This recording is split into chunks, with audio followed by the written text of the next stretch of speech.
Assalamualaikum warahmatullahi wabarakatuh. Perkenalkan, nama saya Alvina Dulestari. Saya akan membahas tentang kasus PT Telkom yang terlibat di antara dua angkutan. Saya juga akan membahas analisis kasus PT Telkom mengenai dengan teori GCG. Lalu sebelum ke kasusnya, kita harus tahu siapa aja sih yang terkait dalam kasus ini. Yang pertama adalah KAP Dr. Andes Haryanto Sari dan rekan sebagai KAP yang dipercaya mengaudit PT Telkomsel. Lalu yang kedua ada KAP Edi Pianto sebagai KAP yang dipercaya melakukan audit konsolidasi atas PT Telkom.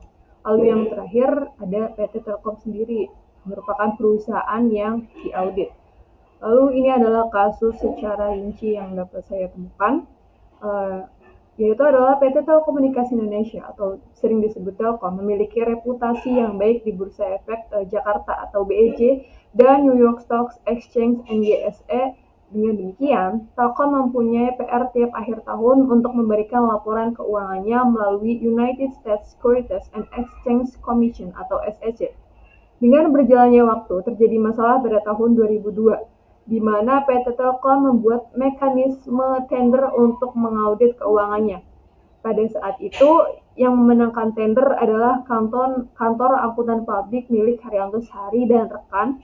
Akan tetapi, karena ada suatu hal, KAP tersebut mundur dan digantikan oleh kantor angkutan publik milik Dr. Andes Edi Pianto Simon. Dalam perjalanan pengauditan oleh KAP ini juga tak semulus perjalanannya karena ada berbagai masalah, sehingga Bapepam LK menjatuhkan sanksi terhadapnya. Lalu apa sih sanksi yang didapat? Yaitu yang pertama untuk KAP Haryanto Sari dan rekannya. Mereka harus membayar denda sebanyak 20 miliar rupiah dan disetorkan ke kas negara sebagai setoran penerimaan negara bukan pajak dan harus dibayar lunas paling lambat dalam waktu 30 hari terhitung sejak diterimanya pemberitahuan putusan tersebut. Dengan denda keterlambatan 10 juta rupiah per hari untuk setiap hari keterlambatan atas tidak dilaksanakannya putusan tersebut. Lalu yang kedua untuk KAP Dipianto oleh Bapepam, KAP tersebut diwajibkan untuk tidak melakukan kegiatan usaha di pasar modal dan serta mendapatkan pembekuan sementara atas izin usaha KAP tersebut. Lalu ini adalah analisis yang terkait dengan teori GCG, yaitu dalam penerapan taktik tata kelola perusahaan yang baik, perlu disepakati konsep atau prinsip yang mendasari pemahaman terhadap good governance. Prinsip merupakan suatu pernyataan fundamental atau kebenaran umum maupun individual yang dijadikan oleh PT Telkom sebagai sebuah pedoman untuk berpikir atau bertindak. Sebuah prinsip merupakan roh dari sebuah perkembangan ataupun perubahan dan merupakan akumulasi dari pengalaman ataupun pemaknaan oleh sebuah objek atau subjek tertentu. Tujuan penetapan prinsip-prinsip tersebut adalah untuk meletakkan landasan bagi pengembangan pelaksanaan GCG di lingkungan perusahaan secara umum. Prinsip-prinsip dan asumsi dasar dimaksud akan menjadi pegangan dalam penjabaran tindakan dan langkah-langkah yang hendak dilakukan untuk mewujudkan GCG dan akan menjadi patokan dalam pengujian keberhasilan aplikasi GCG pada suatu perusahaan. Nilai-nilai yang terkandung dalam prinsip tentunya dapat bervariasi sesuai dengan keyakinan perusahaan. Lalu secara umum terdapat 6 prinsip corporate governance. Dalam prinsip-prinsip OECD tahun 2004 mengenai corporate governance, keenam prinsip ini menjelaskan hal-hal yang mencakup di antaranya yaitu kerangka dasar corporate governance, hak pemegang saham, kesetaraan perlakuan pemilik modal atau pemegang saham, lalu peranan stakeholder, lalu ada keterbukaan dan transportasi serta tanggung jawab Dewas, Bawas ataupun Dekom. Dengan memperhatikan kesesuaian perangkat hukum dan lingkungan BUMD dan BUMN, menerapkan praktik tata kelola mengacu pada prinsip dasar yang telah dikembangkan oleh BPKP dengan akronim privat sebagai berikut, yaitu yang pertama ada partisipasi. Partisipasi yang dimaksud di sini adalah pemenuhan tanggung jawab, hak, dan wewenang serta tindakan-tindakan lain yang patut diambil sesuai dengan posisinya. Lalu ekstensi keberadaan badan usaha diakui dan difasilitasi baik secara langsung atau tidak langsung oleh masyarakat umum lainnya. Karena itu, perusahaan semestinya memperhatikan kepentingan masyarakat dalam tindakan-tindakannya. Lalu yang kedua ada responsibilitas.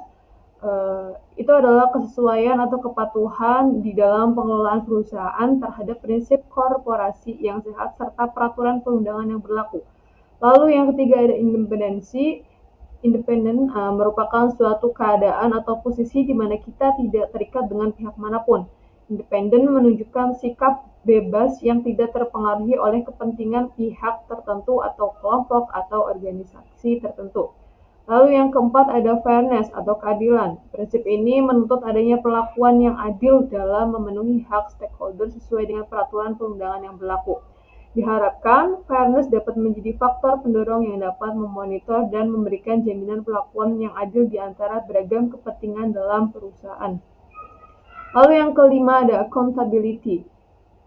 Itu adalah segala kebijakan dan peraturan yang dikeluarkan oleh perusahaan dalam pengelolaan dan pemanfaatan sumber daya harus dapat dipertanggungjawabkan kepada publik sehingga masyarakat dapat memberikan penilaian dan evaluasi. Melalui penerapan prinsip ini, suatu proses pengambilan keputusan atau kinerja dapat dimonitor, dinilai, dan dikritisi. Akuntabilitas juga dapat ditelusuri sampai ke bukti dasarnya serta dapat diterima secara logis. Lalu yang terakhir ada transparansi. Secara sederhana, transparansi dapat diartikan sebagai keterbukaan.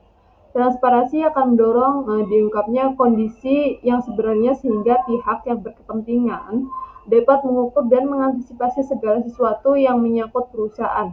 Dengan adanya transparansi di setiap kebijakan dan keputusan di lingkungan korporasi, maka keadilan dapat ditumbuhkan. Lalu untuk kesimpulannya, yaitu dari analisis di atas yang sudah saya jelaskan, dapat disimpulkan bahwa terdapat pelanggaran yang menyimpang dari beberapa prinsip di atas. Di antaranya yang pertama adalah kepercayaan. KAP Hadi Suryanto atau HS dan KAP Edi Pianto telah melanggar kepercayaan karena pasar keuangan tidak dapat beroperasi tanpa kepercayaan. Kerjasama adalah penting dan kepercayaan adalah persyaratan kerjasama. Lalu yang kedua ada pelanggaran terhadap independensi. Suatu kantor angkutan publik harus menunjukkan integritasnya kepada klien maupun masyarakat. Suatu KAP dalam tugasnya dituntut untuk bersikap jujur dan mempertahankan objektivitas tanpa dipengaruhi tekanan dari pihak manapun untuk kepentingan pribadi.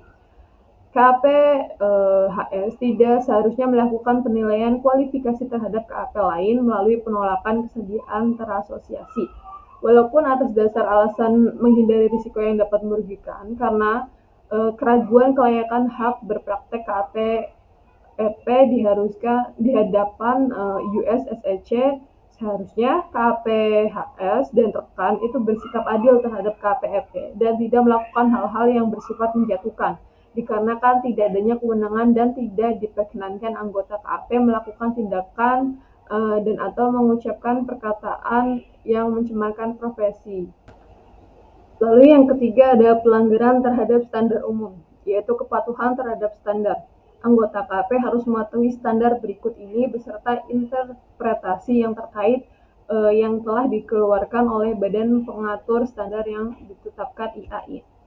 KAPHS tidak seharusnya dengan sengaja memberikan interpretasi yang menyesatkan kepada PT Telkom, PT Telkomsel, dan USSEC mengenai standar audit Amerika, khususnya AU 543. Lalu yang keempat, pelanggaran tanggung jawab kepada rekan seprofesi.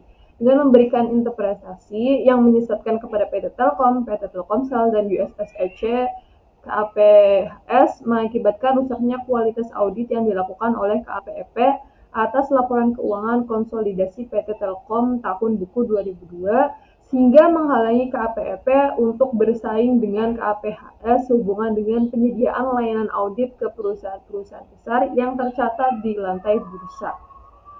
Seharusnya anggota KAP wajib memelihara citra profesi dengan tidak melakukan perkataan dan perbuatan yang dapat merusak reputasi rekan seprofesi. Tadi adalah presentasi dari saya. Terima kasih, kurangnya saya mohon maaf. Assalamualaikum warahmatullahi wabarakatuh.